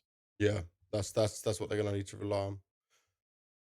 Let's see. Maybe there's something they can change up. Maybe they got to go to America a bit earlier and do some extra work there as well. That's also, I think, something that could factor in, but it's still going to be very tough for this team. They Yeah, are very one of tough. the lower down ones for sure. Going Yeah, back to Brazil, though, we're going into Imperials territory here. Imperial's a team that I can never hate on because it's got Vinny. I have a soft spot for Vinferno. Vinny is just a guy who has completely redeveloped his career. He's now the leader of the team. He is still always happy, even in the saddest moments. Look at the journey they went on during the Shanghai Major with this team. They're still not qualifying to many big events. Like we just are not seeing them outside of Major. They should have been going to Astana, but they lost out to Odic, which was like a huge upset in a best of five final. Um, they did win this Fire League. Buenos Aires beat 9Z and Sharks, but I would expect you to yeah, beat those teams. Try someone that we're very positive about overall when yeah. you Strong hear upper. and see from this kid. It's like they have the pieces and they can do well. This is a team, I think, on my own personal pickums. I think I had them going through, bro. I think I have this belief that even if you got bait in the first game, this is a team that individually has what it takes to make it through. Did you see that when you were researching them? I think in terms of like map pool and form, they have a good Mhm, form, 72% last 3 months. Obviously, most of that is in South America and Americas region, and I think in general for them, it's another case of being really, really strong in best of ones, but it's mhm, gonna struggle once they get to that best of three stage because they have four really, really capable maps in Anubis, Mirage, Dust 2, and Nuke. But then if you look at the fifth and sixth map, they have a 0% win rate and 37% win rate. So they have big punish picks that will go through in the best of three, but I think they can do really well in the opening games. I think okay, if they put themselves in a position where they maybe go 2-0 and have a couple of chances to kind of fumble in the best of threes, that can help I them. think there's a chance that they could go through, but they really, really need to do good in the best of one series for Yeah, that to be the case. But as you and said, they have Vinny, they have a strong opera and try. So there are definitely, the individuals are there for them. yeah. And if they can be a little bit lucky with the opponent and veto and stuff like that, they can definitely make it through. And I also wanted to give a little shout out to Zach, their coach, because this guy Yeah, has Zach is been a great grinding with coach. so many young players. I'm glad you said he's a great coach because obviously me just saying it doesn't hold the same weight as if you say it with your Yeah, experience. but But I know the he's guy. been bringing up He's a these smart young guy. players for a long time. I remember one major, they were not even competing in the major. I think it was Stockholm, and they were boot camping in Inferno Online just so they would get extra practice against good teams going into the rest of the next season. Yeah. I mean, he's He's consistently on it. brought like as you say, these talents and these like Yeah. weaker teams put together and made some, because wasn't he was the coach of that original 9Z lineup? Yeah, for a long time. A Yeah. long, long time. And they kind of came out of nowhere. Zach as the coach brought them up. So there's a Nearly lot of, nearly 3 years on that team. yeah. Oh, sorry, 2 So years, 2 years. I definitely respect Zach as a coach, and that is definitely a pro for Imperial. Yeah, massively. Alright, next we go on to a team with more Europeans than anything else. Stanislaw, Sonic, Fozy, Susp, and Jaber. Obviously, people question mark around this team of how they got here and what they're doing, but this is a very capable team. Wildcard is going to get a bit of North American love for sure. They're facing Medisport, which means we get Susp and Adam B, who are twins, going up against each other in the opening game. Don't know if that's a conflict of interest in any way, probably not, but it's an interesting one. Yeah, I feel like Wildcard did so well at the Shanghai Major. Stanislaus said in an interview that okay, they made it to stage 3 last time, but now it's about going to the playoffs. Like for him, especially with this crowd, he'd love that. Um, Jaber is such an individually skilled talent. I think the fact that this team, as the organization, they invested into having a team house in Poland. So obviously, I think it's Sonic, Jaber, and Stanislaw go there, while Sus yeah. and Fozy probably at home, playing from Sweden with no problems. And this is a team where Stanislaw gets to play the way he knows best, where he's most comfortable, and these players are listening to him. Yeah, and if you just look at some of the things, they have a 65% win rate last 3 months, but Mhm. they have a lot of reps against good EU teams. They have Okay. played in a lot of these good tournaments. They have picked up a few like wins, a few close matches, so they're definitely experienced in that point. They also have a very strong map pool for this format, so in both best of threes and best of ones, they should be picking up a very strong map for them because they have four Mhm. very strong ones: Ancient, Nuke, Inferno, and Train, all above 65% win rate. So in that sense, they should probably be cruising out of this stage. They're the only con I really have is they haven't really played that many officials. They've only really been at these tournaments and Yep. haven't really grinded like online cups and stuff like that. They've been more in prep mode. So Yep. there's always a little bit extra of unknowns when you get to that point. It's similar to like FlyQuest. They're in these like tournaments, but you don't really see them outside of it. They're not grinding regional cups of any sense. So But I guess that for Stanislaus' like way of doing things as well, he's one high talk, very prep heavy, boot camp ready, and yeah, adjusting things. I feel like this is the perfect situation for him to be in. Not yeah, played an official for a while, been able to cook some things up, change some things, and make the adjustments that teams won't be able to prepare for and be ready for, which will give him a leg up in this. yeah, and That's how it's I think it would probably be the good. case because I think if I remember correctly, I think he was talking about Dust 2 and his playbook on Dust 2 that he was going to throw it all away or something in a while back. So there's probably been some time where they have shifted a lot of the strategies and approaches on some maps. So it's going to be Hmm. interesting to see how that kind of turns out. But in general, they pose a really good map pool, and I actually see them as one of the strongest teams in this stage. I'm looking forward to seeing him play again for sure. Going back to China, it's the other Chinese team out here representing China very well after all the success Mongols has made. It helps them get some extra spots in here for the major. It's Lin Vision. Now, for Lin Vision, I was able to get a bit of information. Obviously, they went to Dallas and it wasn't pretty. They got rolled over by G2 and Yep. then they lost to Fury as well. I thought they might have been able to take a map from Furia, but obviously Furia did start to improve and impress them, shows what they could do with Molodor and Yakinda now in. What I did find out from speaking to my friends Seraph and Reborn from the Chinese community, both commentators, Lin Vision have stayed in America after Dallas and have just been boot camping and playing nonstop. So as soon Okay. as they exited Dallas, they have stayed. They're not going back home. They're getting as much practice in here as possible.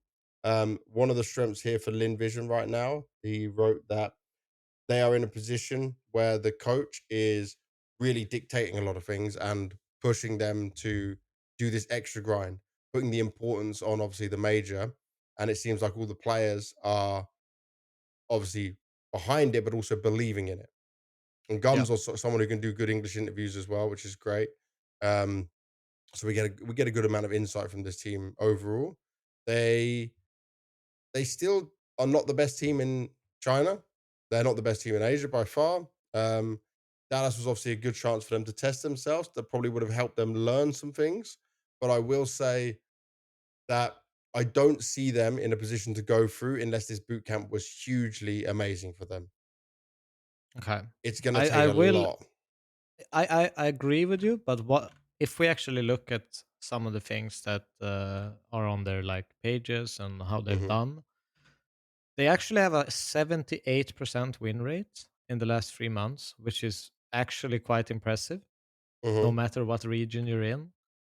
So they're extremely hard to beat in the Asian region. It's probably just losing to Tai Lu over and over.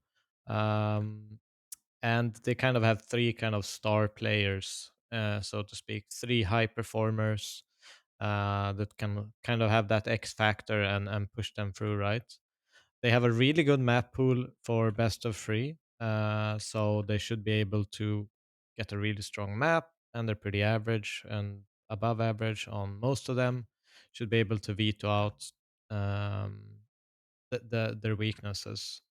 But as you mentioned, most games are from Asia region. They did get stomped by the EU teams once they got to play them, but hopefully, as you say, that they do pick up some lessons from that, and that's essentially it for Lin Vision. You know, they are that. I don't know if they're considered second or third best Asian team, but they're definitely in the top three. Hmm. Um, so it's all about how they take in the lessons they've gotten so far, because they have some good players, they have some like um X factors in there. So at this stage, anything can happen, and I think it's just good we get to see more Asian teams, and hopefully they'll be able to perform. Fingers crossed. It's going to be a tough test for them. We're getting on to our Yeah. last two teams, though, as we've got to keep running through this. Bait, who obviously full Ukrainian lineup, MPL, obviously coming out from Navi. Headtrick had a chance on NIP, was a Navi junior player as well. This team has been grinding, and Yeah, they've been grinding a lot and doing very well online.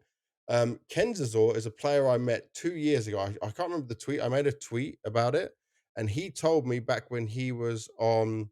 Oh, what was the name of the team he was on? It was quite a small team. Let me see. I It remember was this. Ikla, Ukraine. So that Ikla. was back in 2023. And I was back to Kiev even when the war was going on, and I just was going there and I met up with them. I was staying in the Navi offices, and they were boot camping there.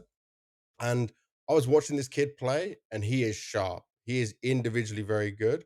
I just questioned his motivation, and I sat down with him and said, like, if you really want to like utilize your talent, you need to now play really hard. And I think him being on this team is the best situation for him because these players love to grind. They've been on boot camp, they've been putting out some content, they've been making sure they can be in the best shape possible. They don't want to end up in a situation like they did in Shanghai, if you remember, where they didn't qualify. And yet they were Yeah, one of the teams that, by the way, that's the only thing I'm worried about for them is they're one of the teams that came into Shanghai and everyone thought they would at least make it through a stage. And then I can't remember how did they go out? Was it 0-3? I don't want to say zero. Yeah, it was 0-3, bro. They went 0-3.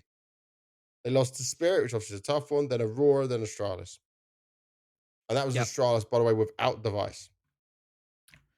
So for Bait, they are one of the most consistent teams in this stage. They have 72.4% win rate last 3 months. They practically never lose against teams that are lower than themselves. Hmm. People are in similar rankings. That's where they play tight games. They could find a loss, but they are very consistent. They have the ability to upset big teams. So it's not that they are far away from like making an extra jump up to the next tier. Have a well-rounded squad. They have two very very strong maps in Ancient and Mirage.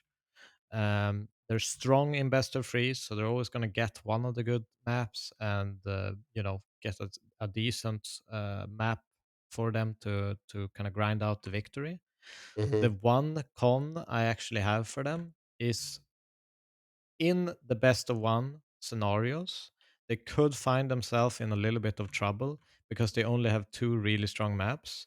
So they're going to get into that stage of maybe getting a 55 to 50% win rate map where they're not as consistent. So they've been consistent, obviously, a lot of tournaments are playing best of threes format and not a lot of best of ones. So this is where they could find themselves in a little bit of a moment where um, they're not as used to playing in this format and be able to get punish picked or surprised by how good a team is in a best of Yeah. one. That's really the only worry I have for them. Otherwise, they look super solid, super consistent. As you mentioned with the players, they have some really, really good talents. And yeah, they're looking like one of the strongest teams in the tournament. I feel like this change with Kenzazor coming in and the fact they went through what they went through during the Shanghai Major is only going to help them here. I Yeah, don't know if they have a mental coach or anything. I was messaging MPL to just see how things were going. And like, if they can just have that extra level or extra understanding of what to do in these tough situations, then they should not have a problem of going through. I put them as 3-0 on my personal. I yeah, think it's definitely possible, especially with the teams they're going up against here. And like, it's only if they went up against Heroic, right, that then it'd probably be a bit of a struggle. All right, yeah, from there, the last team of our rundown, it's Heroic. And do you know what? I have only positive things to say about Heroic overall because this is a team who took a Sangao core. They took that Tanier we saw from the Gun 5 team that's owned by Buster the streamer, or Booster, as they call him. And it's actually impressive that having that four players and then having Sun Pius has made them once again jump up the Valve rankings. They're 13th in the world right now. yeah, And they've done that with Saw, obviously, who is an amazing coach at helping these young players get the most out of themselves. LNZ was written off from his Ninjas days. XLab was like a player that would obviously maybe fall off from where he was. They are in good position right now. They have a lot of confidence. They have a lot to say. They won the global finals in CCT. They won the Mesa Nomadic Masters on LAN, which is impressive as well. They've beaten a lot of the teams that are here. Bet Boom, Fate, Wildcard, Chinggis Warriors. They've even beaten Aurora. They've beaten FaZe. And then obviously they won't even face these guys. This is a team that look like on paper they're going to do so well. And the only negative I have for them is you're losing Pius and Saw. It's confirmed. It's been said in a like it's now not a rumor. They're going to G2. Yeah. Yep. But That's that, the if that's the anything, that takes pressure off them. It's like, fuck it, guys. This is our one shot to go really far and do our best because things are changing after this. yeah. And if there's I think anyone I think that can keep them together and then not break, like for these guys, some of them it's their first majors. That's that they're not going to come in and be like, oh, we're losing our players. Let's be sad and cry about it. No, they're going to come through. They're going to come with some energy. They're going to come with some grit and some anger, and they're going to do what they're supposed to do. yeah, I think as you mentioned, it was really hard to find negatives about Heroic going into this Another stage one. one. Hmm. As you mentioned, it's probably that some Pius and Saw are going after the event. Yep. No, it's But it's 100%. It's confirmed. It is confirmed. other than that, the con and pro is they are the absolute favorite. They are the top dog on the favorite list. I think there's no doubt. I don't think you can argue that anyone else would be a higher favorite. So they posted a 72% win rate in the last 3 months, which has Hmm. included a lot of these like tier one, tier two, tier one and a half events. Yep. So they're posting a really strong, there was this video where Simple with Heroic, the bots and all of He that. was They joking. He was obviously joking. beat Yeah. FaZe, and they look absolutely unbeatable online. They look Yeah. super consistent. They have a really strong map pool. For very, very strong maps are suited for both best of threes and best of ones. They're Hmm. always going to get one of those good maps.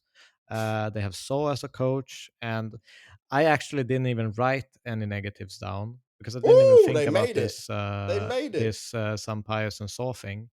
Yeah. They're the only team I haven't been able to figure out a negative looking at the stats and doing the research.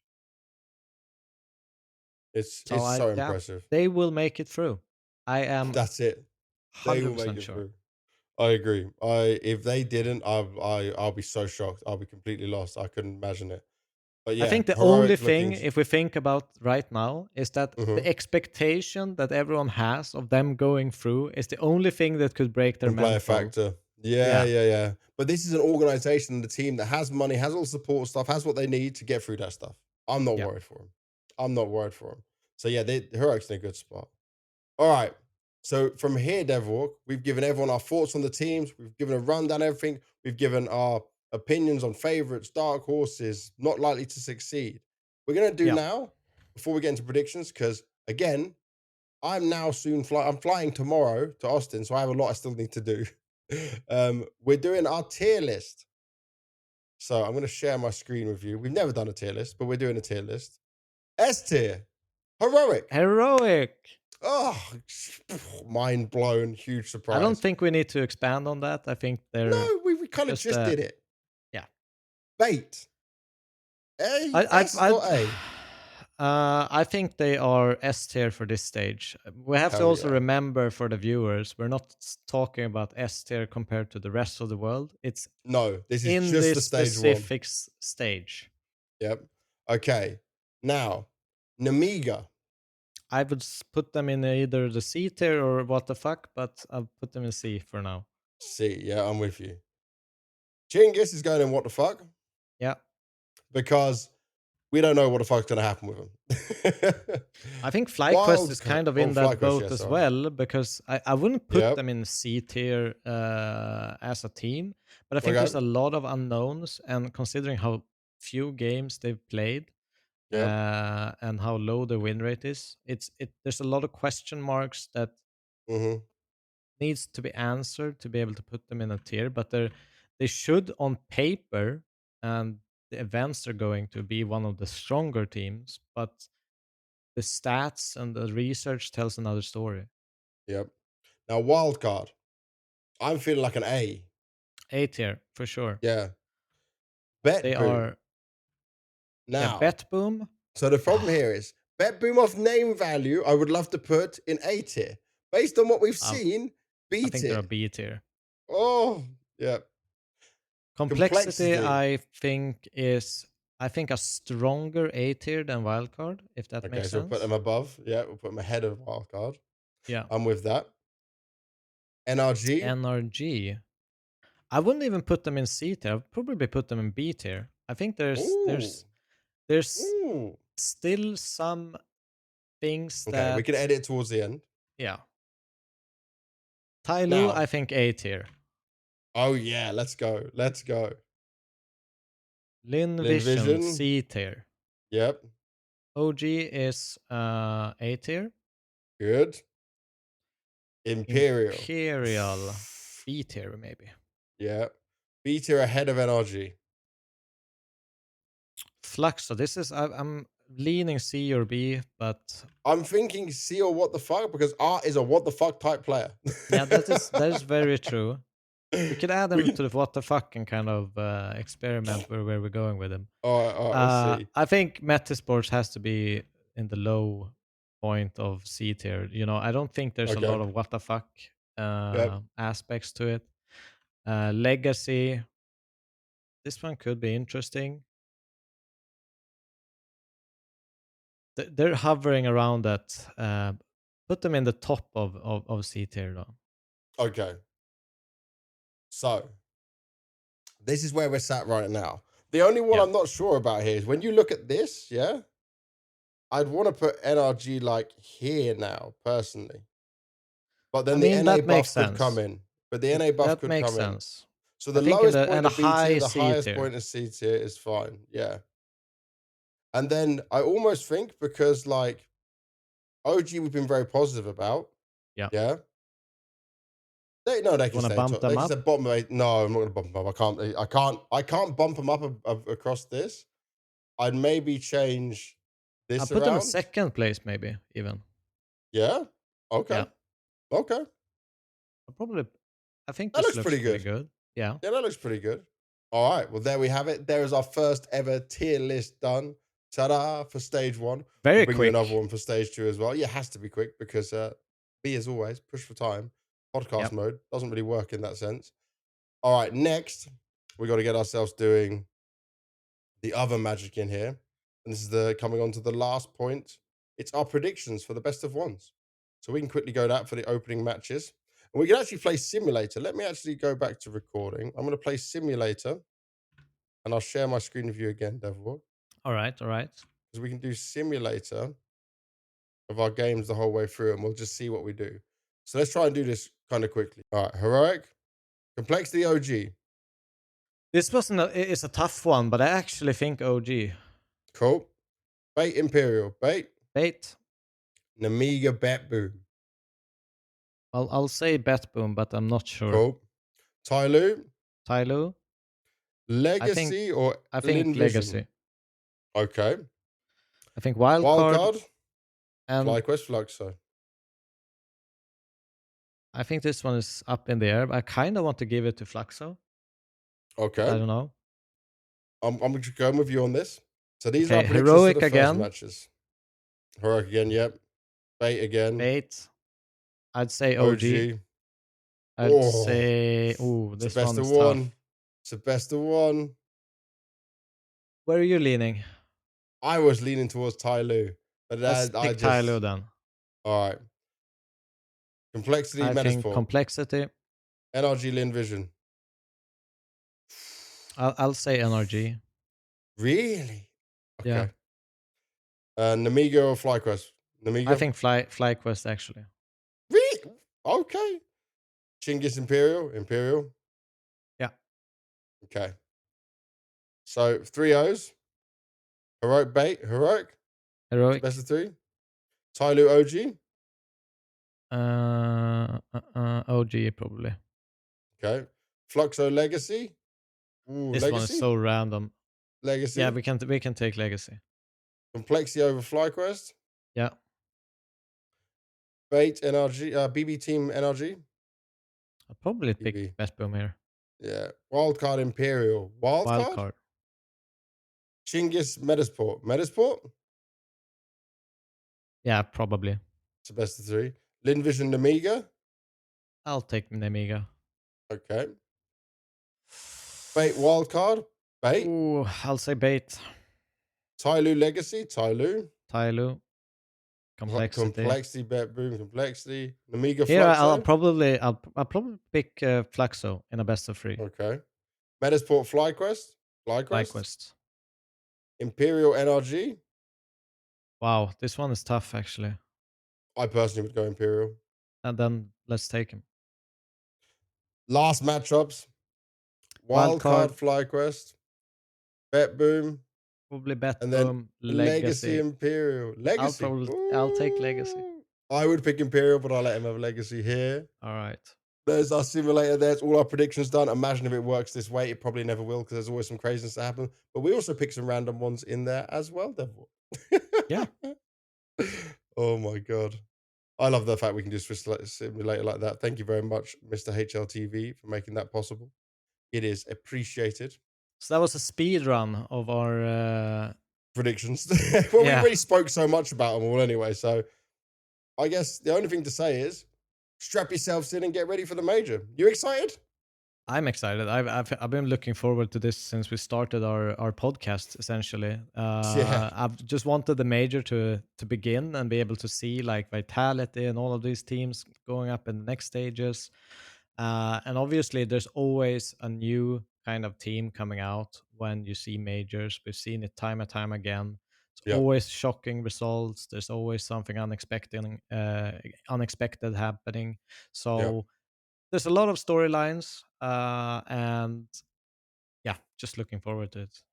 And just remember, even though the run up to this major, as in no RMRs, these shitty online qualifiers with no lands, and not seeing the enjoyment and the emotions and the tears of the players who qualified and didn't qualify, has gone.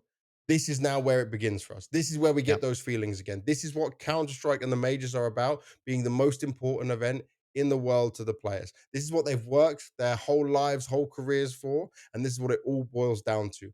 We're going back to America. It's the first time since Boston in 2018. It's a long time coming. The American fans are for sure going to want to just enjoy every moment of it. Players are going to want to step up. We're still in the early days of CS2. Some dreams will be made to come true, others will be crushed. There will be tears, there will be excitement, there will be hype, and it is going to be amazing. And for us, we can't tell you when we're going to film the next episode. There is no day break in between stage one and one two and two. and we're still going to try and film an episode of the podcast somehow. And Dev walks in Sweden, and I'll be in America. So I'm gonna good get luck. wrecked. So Yeah, sadly you have to be because I'm working. I have to yeah, wreck you. Last time I got wrecked in Astana because I was hours ahead of you. So that's true. So it's you only have one fair. up on me. Yeah. All right, Devwalk, that is it. The episode is done. Episode 14 already. Thank you as always to everyone for watching and supporting. I hope you're enjoying the Hooksy interview as well, the All About Hooksy special. We're going to try and bring you some more of that as well. We've got some big plans and ideas going forward. We're changing up the way we're doing things. You saw now we had a tier list. Devwalk, any closing words? No, I think I hope you guys enjoyed this content. I think for us it's a little bit special one to make in a Yeah, podcast format, but very enjoyable to kind of research and go through the teams and seeing because it's learning experience for us as well because we don't yeah. know that much about this team. So it was a pleasant experience for us. So I hope you enjoy. Definitely was. All right. We'll see you on the next episode. It'll be episode 15 coming at you live from Austin, my side, and Sweden for Devil as always. Peace.